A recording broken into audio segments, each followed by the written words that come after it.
Juste à la télé française. Comme vous pouvez le voir, l'ancien conseiller de la grande armée israélienne s'est caché dans la salle de bain.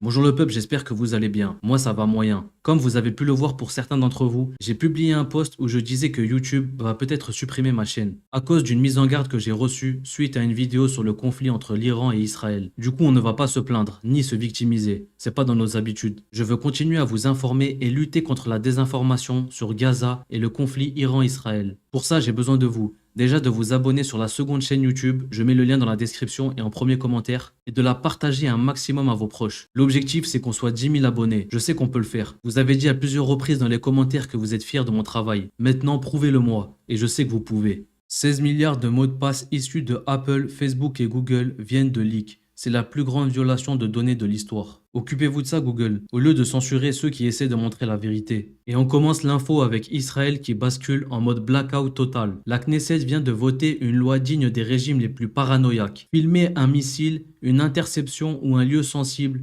devient un délit passible de 30 mois de prison. Partager une image sur les réseaux, idem. Les journalistes étrangers qui porteraient atteinte à l'État n'auront plus le droit de filmer en temps de guerre. En clair, le récit officiel devient le seul autorisé. Quand un État interdit de filmer ce qui se passe sur son propre sol, ce n'est pas pour des raisons de sécurité, c'est parce que la réalité est devenue sa plus grande faiblesse. Le monde ne doit pas voir, le peuple ne doit pas savoir, filmer devient un crime parce que montrer, c'est déjà accusé.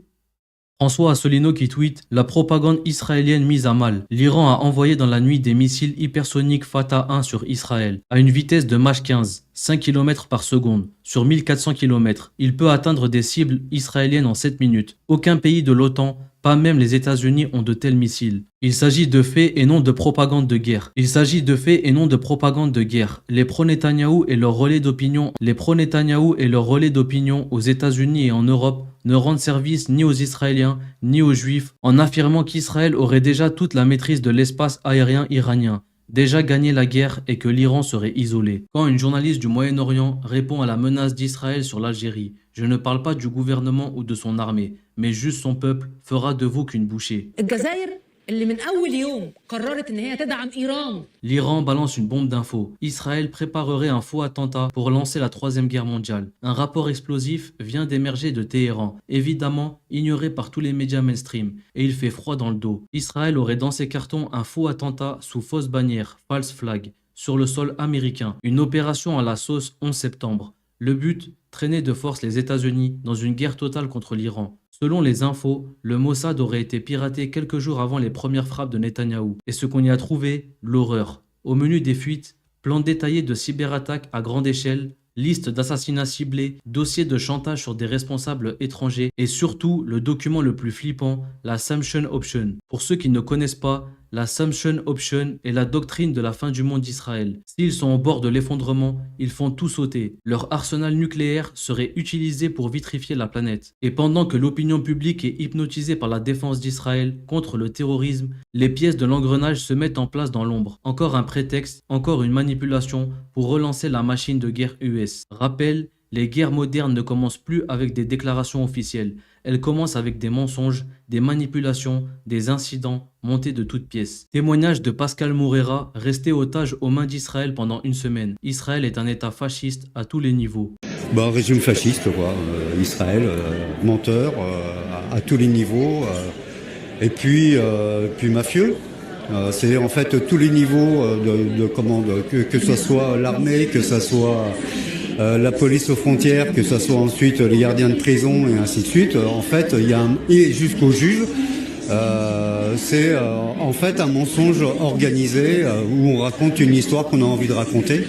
J'aimerais bien que BFM, LCI ou CNews l'interrogent. Qu'est-ce que vous en pensez? Emery Caron qui remet en place Caroline Yadan, elle a dit: le régime iranien doit être détruit. Quand on a des fous d'Allah qui dirigent un pays, l'hésitation est un luxe qui n'est pas possible d'avoir. Israël fait le job pour le monde libre, affirme la députée Caroline Yadan. Et il lui a répondu: et quand un pays est dirigé par des fous de Yahvé, l'hésitation est aussi un luxe?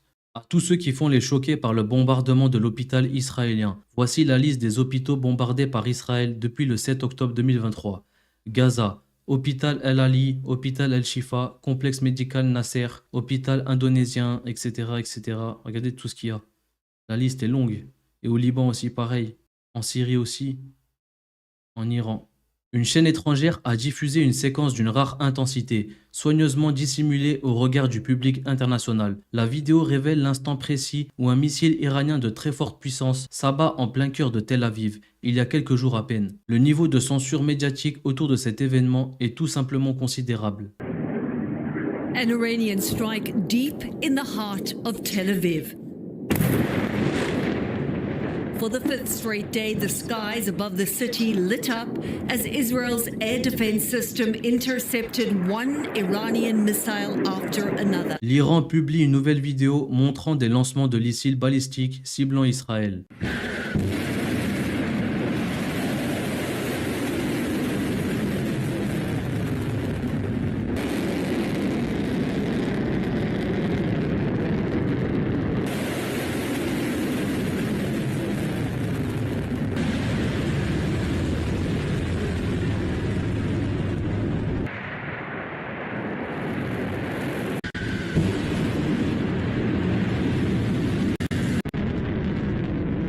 Alerte info, l'Iran a bombardé le quartier de la Bourse du Diamant en Israël, dans le district de Tel Aviv, un centre commercial majeur qui abrite le deuxième plus haut bâtiment du pays, ainsi que d'autres bâtiments importants.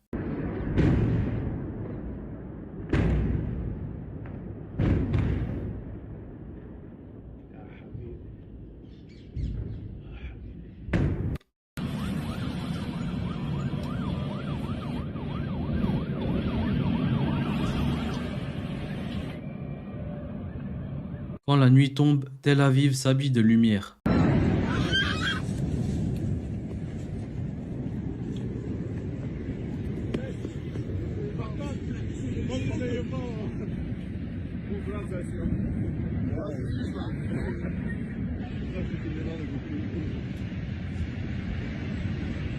Les systèmes de défense de Tsahal sont saturés. Les missiles iraniens passent comme dans du beurre. مطارنا دخل يا ولاد ضل مطار مطارنا دخل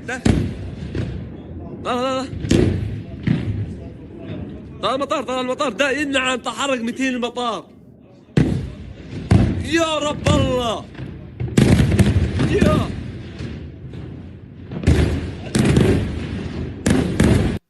Israël-Iran, c'est Israël qui a attaqué en premier lieu l'Iran. Ce sont des frappes illégales au regard du droit international, affirme le journaliste Quentin Muller. Pour remettre en perspective, c'est Israël qui a attaqué en premier lieu l'Iran. Ce sont des frappes qui sont illégales au droit du droit, enfin au regard du droit international.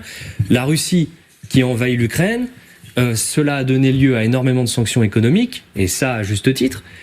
Là, il n'y aura pas de sanctions économiques contre Israël. Il y a eu 7 octobre. Non mais si vous voulez, les pays du Sud, non mais les pays du Sud nous regardent. Non mais regarde les pays occidentaux. Oui, mais je sais bien. Mais le 7 octobre n'a rien à voir avec l'Iran. Si, vous voyez bien ce que fait Israël. C'est-à-dire qu'ils font par cercle concentré. Qu'il y a le 7 octobre, ils tapent sur Gaza et le Hamas. Après, ils tapent sur le Hezbollah. Et maintenant, ils tapent sur Israël, dont ils considèrent que ce sont les donneurs d'ordre de tous les autres. Il n'y a pas de sanctions contre Israël. En tout cas, je vous dis, quelle est la logique? De toute façon, on est rentré dans un autre monde aujourd'hui. On est rentré, c'est ce que dit très bien Giuliano De Ampoli, on est rentré dans un monde effectivement du rapport de force et on peut le déplorer. Mais en tout cas, on est dedans. Quoi que ce soit, ça ne sent pas bon pour Israël.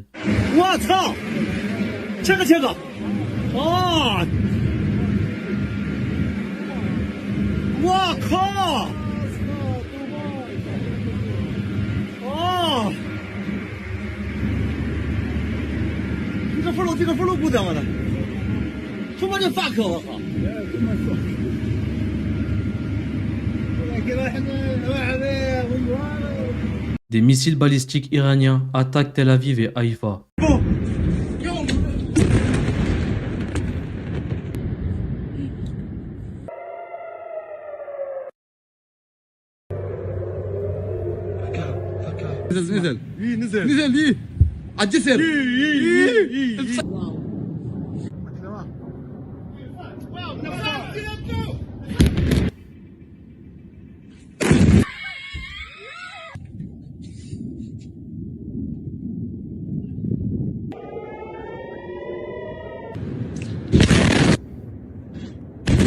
Des soldats israéliens réfugiés dans un abri antimissile chantent une prière en attendant que les missiles iraniens cessent de tomber.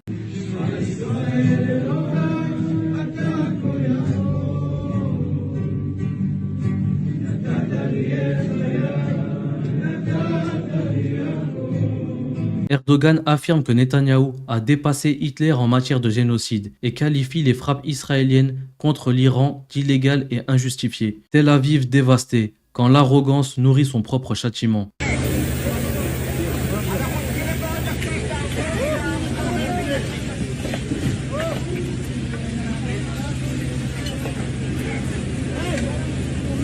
Nous ne sommes pas en capacité de dire que l'Iran fait un effort vers la fabrication d'une arme nucléaire, explique Raphaël Grossi, directeur général de l'Agence internationale de l'énergie atomique. Objectivement, on peut dire qu'il y a eu évidemment une réduction dans les capacités iraniennes.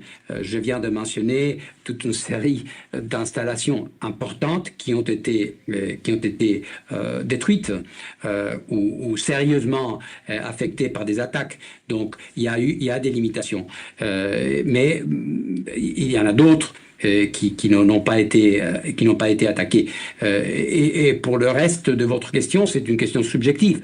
Nous avons affirmé, et dans mon rapport il y a une semaine pour le Conseil des gouverneurs de l'AIEA, que bien que l'Iran est un pays, le seul pays au monde qui est en train d'enrichir l'uranium à des niveaux presque militaires, c'est-à-dire les degrés d'enrichissement qui est nécessaire pour avoir une bombe nucléaire, on n'est pas en capacité de dire qu'il existe donc un effort direct vers la fabrication d'une arme nucléaire. Donc là, on est au courant des interprétations diverses, mais nous, en tant qu'inspecteurs sur place, on ne peut pas affirmer ça. C'est qu'aujourd'hui, il y a un pays qui ne respecte aucun des accords du droit international. Le droit international prévoit qu'on n'a pas le droit d'attaquer un autre pays, sauf en état de légitime défense, bien sûr, ou sauf si on a été attaqué. Non, guerre préventive. Israël bombarde... disqualifié. Alors, je ne vais pas employer mes génocides parce que ça choque. Israël extermine une population. Voilà, c'est à peu près pareil. Israël a bombardé la Syrie, a bombardé le Liban, a bombardé l'Iran. Pour se débarrasser des proxys iraniens. Non, ça c'est la pour propagande. Le Hezbollah, le Fatah, c'est la propagande. C'est la propagande. Non, la propagande. Ne m'accuse pas de reprendre la propagande. Ouais, moi, je suis journaliste. Moi, je dis ce qui est aujourd'hui. Moi, je donne des faits. Je donne aujourd'hui des faits. Aujourd'hui, rien ne prouve que l'Iran n'a pas de bombe atomique. C'est pas des faits. Je vous dis une chose. Défendez qui vous voulez. C'est votre problème. C'est votre problème avec votre conscience, parce que l'histoire parlera. Donc défendez qui vous voulez avec votre conscience, mais l'histoire vous regardera et des milliers, des dizaines ou des centaines de milliers de morts vous regarderont. Faudra l'assumer un jour. Faudra l'assumer votre absence de courage face à la vérité. Faudra l'assumer. Nous sommes désormais à l'ère d'Israël impérial.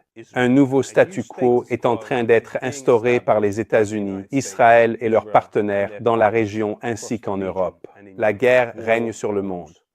Un génocide permanent. Il n'y a pas de retour en arrière. L'empire sioniste d'Israël est en expansion. En 600 jours, Israël a bombardé Gaza, la Syrie, le Liban, l'Iran, le Yémen et la côte de Malte. Israël met le monde à feu et à sang pour protéger son génocide. D'une idéologie coloniale de peuplement à une puissance impériale, le choix dans la région se résume à l'indépendance ou au contrôle direct d'Israël. Israël est aujourd'hui une entité psychopathique. Il tue comme il respire. Permettez-moi de vous apporter une information de dernière minute. Environ 60 personnes, dont 20 enfants, ont été tuées lors d'une attaque contre un complexe résidentiel dans la capitale, Téhéran. Israël a ajouté les enfants iraniens à la longue liste des enfants qu'il tue. Il a également tué des civils, des scientifiques nucléaires et même la personne en charge des négociations nucléaires de l'Iran, Ali Shamkhani. Aujourd'hui, nous avons parlé avec Ali Shamkhani. Il a dit que l'Iran veut aussi un accord. Oui, nous sommes prêts. Nous pouvons certainement avoir de meilleures relations avec les États-Unis. Shamkhani a déclaré que l'Iran est prêt à s'engager à ne jamais posséder d'armes nucléaires, à se débarrasser de ses stocks d'uranium hautement enrichi, à n'enrichir qu'au niveau nécessaire à un usage civil et à autoriser les inspecteurs à superviser l'ensemble du processus en échange de la levée immédiate de toutes les sanctions. Il a affirmé que l'Iran accepterait cet accord dès ce soir. Le sionisme est, bien sûr, comme nous le savons depuis de nombreuses décennies, l'ennemi de la paix dans la région. Israël a bombardé une installation nucléaire en Iran. Si un État dans le monde bombardait une installation nucléaire n'importe où, il y aurait une condamnation universelle de cet acte. Au lieu de cela, nous constatons une collaboration universelle avec cet acte. Un porte-parole de Downing Street nous a indiqué que le Premier ministre s'est entretenu ce matin avec le président français Emmanuel Macron et le chancelier allemand Friedrich Merz. Les dirigeants ont discuté des graves préoccupations de longue date concernant le programme nucléaire iranien. Les dirigeants ont réaffirmé le droit d'Israël à l'autodéfense. Ils oublient de mentionner qu'Israël possède plus de 200 ogives nucléaires qu'il ne déclare pas. C'est le seul État du Moyen-Orient à agir ainsi. Israël a acquis des armes nucléaires grâce au travail de Jonathan Pollard, un espion israélien au sein de l'armée américaine qui a volé des secrets militaires aux États-Unis, notamment sur le développement d'armes nucléaires, et les a transmis à Israël. C'est sur la base de cette trahison qu'Israël a pu se doter de son arsenal nucléaire. Eh bien, en 2015, après près de 30 ans de prison et de nombreux efforts pour obtenir sa libération, Pollard a obtenu une libération conditionnelle, mais sous des conditions strictes. La libération conditionnelle de Pollard a depuis été levée et son interdiction de voyager de 5 ans n'a pas été renouvelée, une décision que certains ont vue comme un cadeau d'adieu de l'administration Trump. Le scientifique nucléaire israélien Mordechai Vanunu a tenté de révéler le programme nucléaire d'Israël alors qu'il était sous la protection du journal The Times, propriété de Rupert Murdoch, afin d'informer le monde de ce qui se passait. Pour informer le monde du secret nucléaire d'Israël. Cependant, il a rapidement été piégé par une opération de charme et enlevé par l'agence de renseignement extérieure israélienne, le Mossad. La porte s'est ouverte et immédiatement 2 personnes ont sauté sur moi. L'une m'a donné un coup de pied dans le ventre et je me suis effondré. Un autre a sauté sur moi, a mis sa main sur ma bouche pour m'empêcher de parler. Une autre femme est venue et m'a injecté quelque chose, puis j'ai perdu connaissance. Il a été emprisonné pendant des décennies, la plupart du temps à l'isolement, et aujourd'hui, il n'a pas le droit de quitter la Palestine occupée, ni d'avoir de contact avec, entre guillemets, des étrangers. Tout ce que je veux, c'est être libre et ressentir la liberté, et cela ne pourra arriver que lorsque je quitterai Israël. Être libre, c'est quitter ce pays et partir à l'étranger. Libérez-moi d'Israël.